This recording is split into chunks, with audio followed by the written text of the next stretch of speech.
No em crec que això estigui passant. Estic gravant un vídeo per a YouTube i això ha sigut gràcies a que estic malalta. I a l'estar malalta m'he forçat a no treballar, és a dir, a no fer coses productives, i això se podria veure com que és algo productiu perquè estic treballant, perquè treballo de fer continguts a les xarxes socials, però en realitat és una cosa que m'està sortint de la meva creativitat i del meu cor i no des d'un lloc productiu. Jo ve de gust, simplement. Jo en realitat vaig començar a les xarxes socials perquè volia ser youtuber, volia fer vídeos a YouTube i des de llavors han passat 2 anys. I va haver un dia que vaig deixar de penjar vídeos a YouTube perquè veia que no era productiu, és a dir, que tenia molt més profit dels vídeos que penjava a Instagram i TikTok i me vaig quedar allà perquè era el que em donava per viure, me donava feina. Ara estem a Nadal, estem a 28 de desembre, estic a les Terres de l'Ebre a casa i des de llavors la meva vida ha canviat moltíssim, una barbaritat. Este vídeo és super diferent dels que faig a Instagram i TikTok perquè allí el que prioritzo és bàsicament a captar l'atenció màxima en un minut, a explicar el màxim de coses que pugui, que sigui tot superproductiu, superpautat, que no hi hagi ni una pausa de respirar, i aquí vull estar més relaxada, anar en temes més profuns, que sigui també un mode podcast. Si fos jo rica i no m'hagués de preocupar dels diners, com seria el meu dia ideal? Doncs per a mi seria fer un vídeo així per a YouTube en reflexions, estar a l'aire lliure, al sol, tindre el meu jardí de plantes, cuidar les meves plantes, escriure tots els dies, pintar, dibuixar, ballar, fer esport però sense passar-me, reflexionar, llegir, meditar, fer ioga. O sigui, per a mi això seria el meu dia ideal, no? I és com que estic vivint una vida que no està massa alineada en el meu jo ideal, en el que jo vull fer. Quan en realitat sí que ho podria viure perquè tinc les eines i ho puc fer, però per què he arribat fins aquí? O sigui, jo ara mateix estic vivint sola a Barcelona, que ja m'agrada viure sola, però a un pis al centre de la ciutat, on no toca la llum del sol, que això és una cosa que no m'agrada gens. Estic allí per feina, quan hi ha feines que les podria fer des d'aquí, a les Terres de l'Ebre, que és on jo vull estar, perquè vull un lloc tranquil, en natura, poc massificat, en silenci, en tranquil·litat. Però en realitat hi ha una part de mi que diu, Cèlia, però és que ara mateix te toca aquesta temporada de cremar la vida, d'estar a tope, d'estar a Barcelona, de viure experiències, de conèixer gent. Però és que també hi ha una part de mi que diu, Cèlia, relaxa't, para, estigues present, medita, estigues aquí, no cal cremar la vida. O sigui, mai seré tan jove com ara. És que me fico a plorar, en plan, mai seré tan jove com ara. Per què m'he de passar la joventut anant d'un lloc a un altre? Corrents que em cago, en presses, en estrès. No vull cremar la vida, vull parar el moment ara. Aquest moment per a mi és perfecte. Jo vull que els meus dies siguin així, tranquils, en natura, en tranquil·litat, que si puc fer la feina des d'on estic ara, vull fer-ho així. Barcelona m'encanta, però Barcelona també s'ha convertit en un lloc massa caòtic i jo necessito la meva tranquil·litat. Per a jo estar creativa i estar bé necessito calma. Llavors, jo vaig entrar al món de les xarxes i he fet un boom increïble i ho estic assimilant. I ara estic mirant enrere i dic, Cèlia, hasta on has arribat? Tu volies això? Per una banda, sí. Jo volia guanyar seguidors, que el meu missatge impactés, fer vídeos que tinguessin visites, però per l'altra és com que m'he anat per un camí, o sigui, he aconseguit tot això a partir d'un camí en el qual no estic molt alineada. És a dir, i aquí entrem al segon punt del vídeo, que és que ho he aconseguit tot des de la meva energia masculina, ¿vale? Això és un concepte que m'ha volat el cap, perquè he descobert els conceptes de l'energia masculina i l'energia femenina. I això està relacionat amb el yin i el yang, ¿vale? Dins de tots nosaltres, de les persones humanes, hi ha energia femenina i energia masculina. Però hi ha gent que té molt polaritzada la seva energia masculina o viceversa, no? I jo me n'he donat compte que jo tenia molt enfocada la meva energia masculina. I com me n'he donat compte? Doncs bàsicament per el tipus d'home que atreia a la meva vida, que eren homes en energia femenina per un tubo. O sigui, tot això ha començat perquè jo estava desesperada per trobar un nòvio, ¿vale? Buscava un catalanet. Però tu saps que una dona, és a dir, una persona en energia femenina, no va buscant. No, qui busca, si mirem els orígens de la Terra i de la genètica, qui busca sempre és l'home.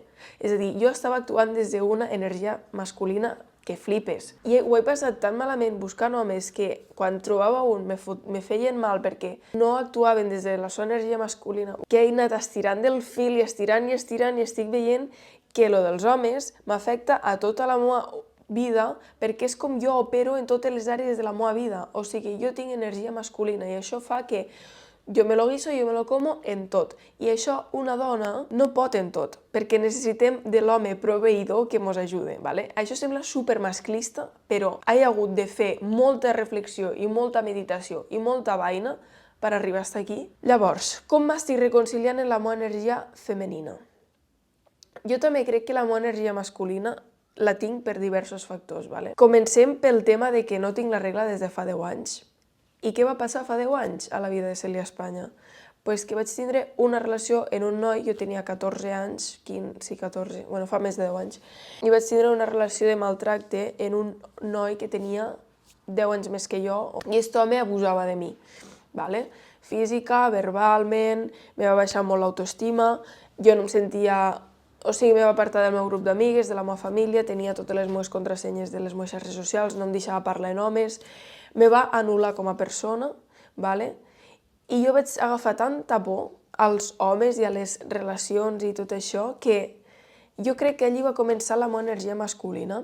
És a dir, jo vaig rebutjar la meva energia femenina de manera que jo havia de ser la meva pròpia proveïdora, ¿vale? Quan a la vida les dones en energia femenina necessiten homes proveïdors, homes en energia masculina que les cuiden, perquè si la nostra funció reproductiva en este món és tindre fills i cuidar-los i cuidar-nos a nosaltres mateixes per a poder cuidar els nostres fills, no estar sempre preparades per a sortir a córrer si hi ha algun perill, ¿vale? Necessitem ser cuidades, no? Llavors, jo no volia ser cuidada per cap home perquè sabia que em maltractaria. Per la mala experiència que havia tingut en aquest noi, jo vaig començar a actuar a partir de la meva energia masculina, a ser jo la meva proveïdora, a treure'm jo les castanyes del foc per a tot, a cuidar sempre dels demés, a estar pendent dels demés sempre, a anar ràpid per la vida en ansietat, a no cuidar-me, a no prioritzar-me. Això han sigut 10 anys. 10 anys en els que no he tingut la regla. La regla és el símptoma màxim de que el meu xacra d'aquí està super desconnectat i desalineat i ara l'estic despertant. O sigui, 10 anys sense la regla vol dir que he estat en anticonceptives perquè no em venia la regla de forma natural. Hi ha hagut pauses de les anticonceptives, però mai me venia la regla. Llavors, com estic reconnectant en la meva energia femenina? Està sent un viatge una mica difícil perquè jo tinc molt automatitzades les formes d'operar masculines. Que tota la meva vida està muntada de manera que jo soc la meva pròpia proveïdora. De fet, visc jo tot sola, me pago un pis jo sola a Barcelona, tinc la meva pròpia empresa, soc emprenedora, tinc gent contractada per a què tal. O sigui, és com que soc un home empresari i els temes que jo havia vist fins ara eren sempre de productivitat, de finances, de coses com molt masculins, no? I havia deixat de cuidar-me. Això, com estem recuperant l'energia femenina, que se me'n vaig. Primer, donant-me en compte de que estava operant des de la meva energia masculina. O sigui, és que he fet una puta marató. Això, tu trobes normal que jo en un any, que no, abans jo no corria ni feia running ni feia res. En un any he corregut una marató. Tu saps el que és això? Jo ara ho veig i dic, Cèlia, carinyo, això no ho havies d'haver fet. Però bueno, s'ha fet i el que vull dir és que en comptes d'enfocar-me tant en les metes, i en aconseguir coses, i en ser proveïdora, ¿vale? Enfocar-me més en lo present, en estar relaxada, en cuidar-me a mi, en dedicar-me temps, en escriure, ¿vale? Jo escric moltíssim des de sempre, però a vegades ho deixo i me'n dono compte que no ho he de deixar mai perquè és una teràpia molt gran per a mi. Què escric? Reflexions, coses que he après, gratitud, coses de les quals estic agraïda, coses que han passat avui, simplement documentar el dia, també m'agrada molt perquè així, mira, a veure què vaig fer el dia 28 de març. Bueno, te'n dones compte del camí que has fet, no? A més que és una manera d'ordenar els pensaments. Me deixo cuidar pels demés. Jo mai m'he deixat cuidar per ningú, sempre era jo la que cuidava els altres, sempre havia de ser jo. Pues ara... I no acceptava tampoc regals ni que em cuidessin, i ara sóc jo tot el rato la que se deixa cuidar, la que rep, la que té les portes obertes de l'amor per a que la gent me cuide. si em volen cuidar, jo encantada. Abans no em deixava cuidar per ningú, que abans jo no sabia rebre regals, ni sabia rebre carinyo de la gent. O sigui, me sentia que estava en deute, no? I simplement hi ha gent que gaudeix de donar. Jo he de saber rebre, perquè si tu no saps rebre, o sigui, quan algú t'està fent un regal, quan jo faig un regal a algú, m'encanta que aquella persona lo disfrute i el gaudisque. Si jo li regalo alguna cosa a algú i este algú no sap rebre el meu regal, per a mi em farà mal, que jo que sóc la donadora, la que dona, no? Pues, posant-me en el lloc de la persona que estic rebent, jo he de saber rebre i de ser agraïda i acceptar els regals que em fa tant la vida com la gent del meu voltant. Estar present, fer mindfulness, exercicis, o sigui, fer esport que estigui connectant la meva energia femenina, que és com el yoga, exercicis que estiren el cos, que acompanyen a aquesta energia més flexible, més orgànic, com l'aigua, estar connectada, rodejada en la natura, pintar, meditar, ballar, cantar, com totes aquestes coses creatives me fan estar molt connectada a la meva energia femenina. Sobretot, centrar-me en mi.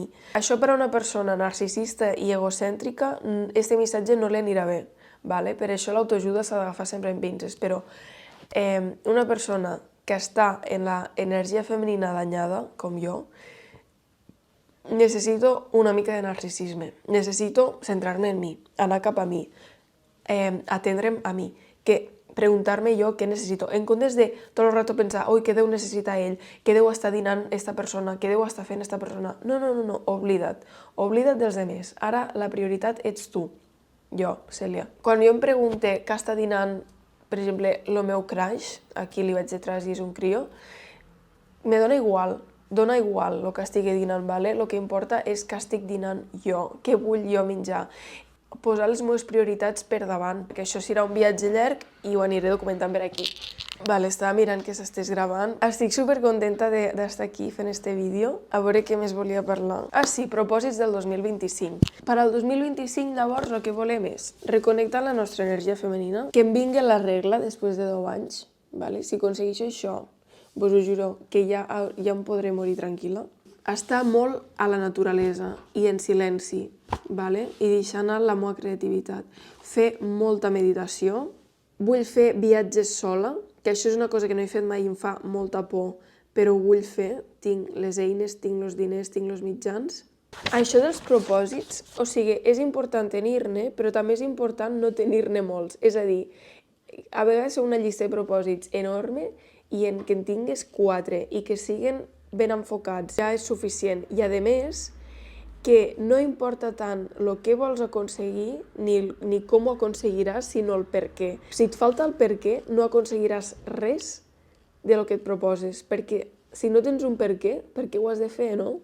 Vale? I això està descrit, molts exemples que descriuen aquest fenomen, no? Que a les guerres, un soldat ultrapreparat, però que no era del país que estava defensant, simplement l'havien comprat per a defensar aquell país, en canvi, gent local d'allà, en eines fetes per ells mateixos, que no eren ni soldats guerreros, però tenien un per què. Estaven defensant el seu poble, tenien un per què. Van guanyar els soldats preparadíssims que no tenien cap per què, simplement estaven allí perquè els havien ficat per a defensar una causa que no era la seva, no tenien un per què, ¿vale? El per què guanya. En el meu cas, vull que em vingui la regla perquè vull estar sana, bàsicament. Vull ser una persona funcional i perquè, de sobte, al connectar amb la meva energia femenina, vull tindre fills, que això és una cosa que no m'havia passat mai, ¿vale? Jo mai volia tindre fills, és que això és molt fort. Però per què? Perquè jo, des que vaig estar en aquesta persona, que em va danyar la meva energia masculina, la meva energia femenina, sempre havia actuat en la meva energia masculina, havia buscat nois en energia femenina, i què passa? Que era jo la proveïdora d'estos nois, eren nois molt immadurs, que els havia de fer jo tot, que havia d'estar jo per ells, i així és impossible que jo vulgui tindre fills, perquè no tenia un proveïdor que me cuidés a mi i que jo sentís que podia tindre fills i cuidar dels meus fills mentre algú està proveint-me, no? Per què vull que em vingui la regla? 1, perquè vull tindre fills, i 2, perquè vull estar sana. Per què vull tindre energia femenina? Perquè vull estar bé amb mi mateixa, vull ser feliç, vull estar bé, vull estar tranquil·la, vull ser feliç, i que si no tinc molta ansietat, de veritat, si no estic sempre amunt i avall, estressada, no, necessito cuidar-me, saps? Per què vull estar en la natura? perquè em fa estar bé, feliç, sana, present, en creativitat, perquè m'agrada. Simplement només el fet de perquè m'agrada ja és un prou motiu per a mi, ¿vale? Totes les decisions que prengue les he de prendre sempre des del cor. Quan tu estàs connectant en el cor, no estàs actuant des de l'ego, estàs actuant des de l'essència. Jo vull actuar sempre des de la meva essència, des del meu cor. Un cop tenim els propòsits, el per què, haurem de fer hàbits, microhàbits diaris i assegurar-me de que els complixo. Ficar-me a fer meditació cada dia, fer estiraments i ioga. Volia fer la Marató de Barcelona, però no la faré. Per què? Perquè no està alineat amb el meu propòsit, que és, 1, cuidar el meu cos i que em vingui la regla. La ginecòloga em va dir, Cèlia, segurament si no haguessis fet la Marató de Nova York, ara potser tindries la regla, perquè t'estàs suplementant, estàs en un pes correcte, el que et fa falta és relaxar-te i estar bé, o sigui, estar tranquil·leta. Llavors, la Marató de Barcelona crec que no la faré. No perquè no està alineat amb els meus valors. Llavors és important que la nostra vida estigui alineada en tots els nostres sentits, és a dir, si jo vull que em vingui la regla i vull estar bé amb mi mateixa, és important que els meus propòsits vitals vagin alineats en això. Llavors, fer la Marató de Barcelona no està alineat en tot el que jo vull aconseguir, que és que em vingui la regla, que està en la meva energia femenina, ser feliç, estar contenta, no estaria actuant des del cor, estaria actuant des de l'ego, perquè seria per a demostrar al món que puc córrer una marató altra vegada i no ho vull fer. A mi m'encantaria seguir pujant vídeos a YouTube, però és veritat, és fort que fent això ara, que sé que potser ho veuen 200 persones i me dona igual, ho estic fent per mi. És per mi perquè m'ajuda a mi i ho publico perquè segurament a algú li pot ajudar, ¿vale? A mi no m'importa que la gent sàpiga la meva vida i m'encanta crear contingut i sóc feliç així, ¿vale? Encara que no tingui molt de ressò, sóc feliç fent-ho, m'encanta. Gràcies, vida, per este moment de connexió amb mi mateixa, tot el meu propòsit i tot això. Espero que a algú li hagi servit. I enjoy life.